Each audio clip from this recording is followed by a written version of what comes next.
Welcome to Deep Dive. Welcome. We're thrilled to have you here. Let's dive in and grow together.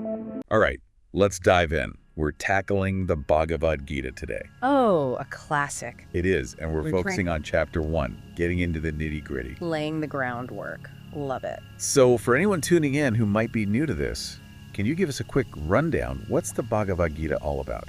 Imagine this. You've got this massive epic, the Mahabharata. It's ancient Indian history, royalty, families feuding. Sounds dramatic. Oh, it is. And right in the thick of it, you get this dialogue, this conversation. That's the Bhagavad Gita. It's about duty, action, the whole shebang of existence, really. It's like a philosophical heart-to-heart. Exactly. And it's considered super important in Hindu philosophy, right? It's not just a story, it's a guidebook. A guidebook for what exactly? For navigating life, figuring out your purpose, how to act, all that good stuff. Okay, so big questions, big stakes. And didn't you mention a god is involved in this conversation? You bet. Lord Krishna, he's a central figure in Hinduism. Okay, and remind me, Krishna is? An avatar, like an incarnation of Vishnu, the god of preservation, cosmic order. So a god steps into the story. Right into the middle of this huge war to offer some wisdom. Wow, that's a pretty intense intervention. And who's he talking to? A warrior named Arjuna. Chapter 1 sets the whole scene, throws you right into the action. It starts with the blind king, Dhritarashtra. Blind king, huh? Sounds intriguing already. He's the father of the Kauravas, basically the bad guys in this whole thing. He's super anxious, wants to know what's going on in the war. So how does he get his updates? Braille battlefield reports? Not quite. His advisor, Sanjaya, has divine vision. He's our narrator. He can see everything happening. Like a live stream from the battlefield. Basically. And right off the bat, you feel this tension. Dhritarashtra knows his sons aren't exactly saints, but he still wants them to win. That's family for you, right? Loyalty above all else. Exactly. But it makes you think. What happens when your personal desires clash with what's right? That's a pretty big theme, even today. Absolutely. And Sanjaya, he doesn't just give the king a boring play-by-play. He describes the warriors, the weapons, the whole atmosphere. So he's painting a picture for Dhritarashtra and for us, the listeners. Yeah, you've got Bhishma on the Kauravas side, this respected elder, and on the Pandavas side there's Bhima, known for his strength, and Arjuna, this incredible archer. Oh, right, Arjuna, the guy Krishna's talking to. I'm starting to get who's who now. And here's a cool detail. Each warrior has a special conch shell they blow. Conch shells, like seashells. Yep. Each one has a name, a meaning. It was a whole thing, this ritual of blowing the conches before battle. So it's like a psychological tactic, intimidating the enemy. Exactly. But also rallying their own troops. You can practically hear that sound echoing across the battlefield. It's like the soundtrack of the war is starting. And just when you think the fighting's about to erupt, boom, we shift focus. We go inside the mind of Arjuna. Ah, yes, the famous crisis of conscience. That's where things get really interesting. Well, I'm all ears. Tell me, what's going on in Arjuna's head? Put yourself in his shoes for a second. Yeah. You're staring across this battlefield, and it's not just nameless soldiers you see. It's your family, your friends, your teachers, everyone you love, ready to kill each other. Oh, wow, that's heavy. It suddenly becomes very, very personal. Right. And Arjuna is this great warrior. To see him falter, question everything, it's a big deal. So, what's causing this crisis? Why is he freaking out? It's not just the fighting, it's the consequences. What will this war do to everyone involved? He's seeing the bigger picture, the long-term impact. Exactly. And that's where we'll pick up in part 2. Arjuna's about to unleash a whole torrent of doubts and fears. It's going to get deep. Last time, we left Arjuna facing this massive moral crisis, like seriously heavy stuff. Yeah, he's realizing the true cost of this war. And it's not just about who wins or loses on the battlefield. Right, he's talking about these long-term consequences, right, for everyone involved. Exactly. He's thinking about family traditions being destroyed, women potentially being mistreated, even the whole social order collapsing. It's like he's predicting this huge domino effect of negativity. And he even brings up Varna Sankara. That's the idea of social classes getting all mixed up because morals are declining. Oh, yeah, I remember reading about that. It was a big deal back then, messing with the social structure. Huge, like a threat to the very fabric of society. And Arjuna's also worried about the spiritual consequences. Like bad karma and all that. Way beyond just bad karma.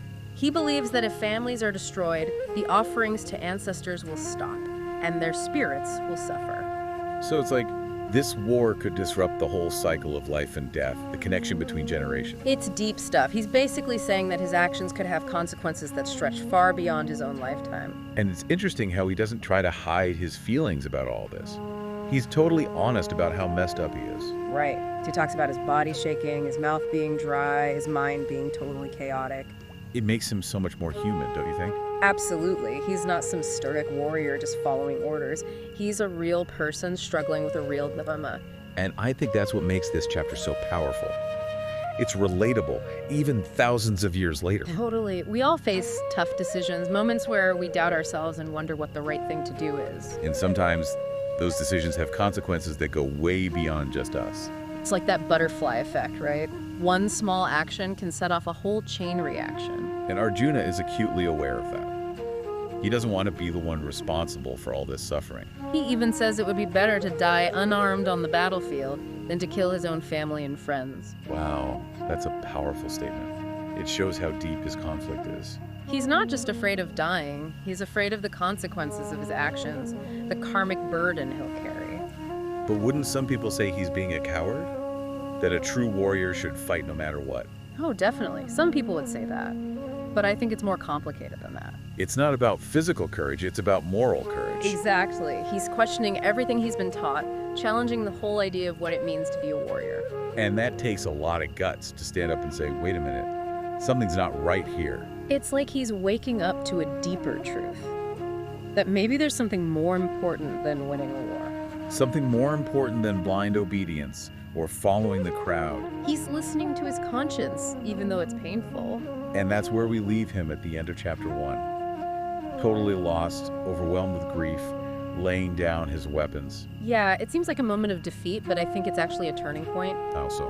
By surrendering, by admitting he doesn't have the answers, he opens himself up to something new. To Krishna's guidance, right. The wisdom that's coming in the next chapters. Exactly. It's like he's hitting rock bottom, but that's where the real transformation can begin. We've been talking about this huge weight on Arjuna's shoulders. He's really grappling with the impact of his actions, how this war could affect everyone. It's not just about him, right? He's thinking about the whole society, the future generations. Yeah, like how everything's connected, how his choices could set off this chain reaction of negativity. And he keeps bringing up Dharma. Like, is it really his duty to fight in this war, even if it means causing so much suffering? It's like he's realizing that maybe there's a higher duty, something beyond just following orders. Exactly. And he's worried about the consequences for everyone. He talks about the potential for women to be mistreated, family traditions being destroyed. Right, like everything starts to unravel if the warriors, the leaders, abandon their dharma. And he even mentions this specific term, Varna Sankara. It's about the mixing of social classes, which was seen as a really bad thing back then. Because it disrupts the order of things, right? Like everyone has their place, and if those lines get blurred, chaos ensues. That's how it was viewed. It was a sign of moral decay, a threat to the stability of society. And Arjuna is also worried about the spiritual consequences, right? What happens to the souls of those who die in this war, and even their ancestors? Yeah, he believes that if family traditions are broken, the offerings to ancestors will stop, and their spirits will suffer. So it's not just about this life, it's about the afterlife, the connection between the living and the dead. It's a whole interconnected web, and Arjuna is seeing how his actions could disrupt that balance. And I think what makes this so compelling is that he's not afraid to show his vulnerability. He doesn't try to act tough or pretend he has all the answers. He's incredibly honest about his emotions, the shaking, the fear, the total mental breakdown he's experiencing. It's like we're seeing inside his soul, the turmoil he's going through. It's so raw and real.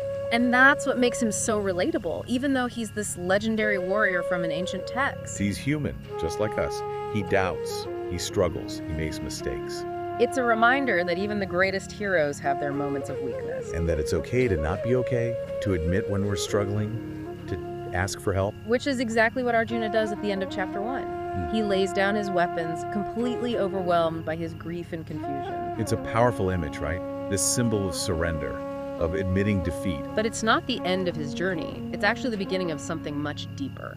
Because by surrendering, he opens himself up to Krishna's guidance, to the wisdom that will unfold in the rest of the Bhagavad Gita. It's like he's hitting rock bottom, but that's where the real transformation can begin. So even though this chapter ends on a note of despair, There's a sense of hope, of anticipation for what's to come. Because we know that Arjuna's journey doesn't end here. This crisis, this moment of surrender, is just the catalyst for something greater. It's the starting point for his spiritual awakening, for the profound teachings that will shape his destiny and the fate of those around him. And even though this story takes place on an ancient battlefield, the questions it raises are still relevant today. Absolutely. We all face dilemmas, we all struggle with our choices, we all wonder what the right path is. And like Arjuna, we can find guidance and inspiration in the timeless wisdom of the Bhagavad Gita. It reminds us to look beyond the surface, to examine our motivations, to act with compassion and integrity.